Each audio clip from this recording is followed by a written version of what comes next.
Hendrik en ik ga het voetbal vertellen. Nou, snijden wie het net zo leuk gedaan, want toen ging ik Vlem of Jouwerien. En toen Berge, toen wie we trainen, een fysieke training. Dan moet je proberen de bal uit te pakken en dan schouderduwtjes aan. En ik ga Rick van tekenen.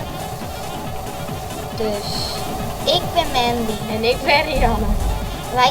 Wij zitten samen in groep 6 en we zitten op de Dr. Wemkes kwallen.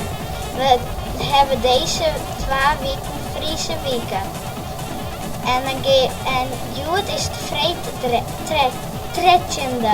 Jood komen alle groepen bij elkaar in de hal. En dan gaan alle groepen wat vertellen over de Friese weken wat ze hebben gedaan. Wij doen iets over skiën of echt. En dan geef ik nog het Friese volkslied zingen. Bij de hele squad. En met de hele...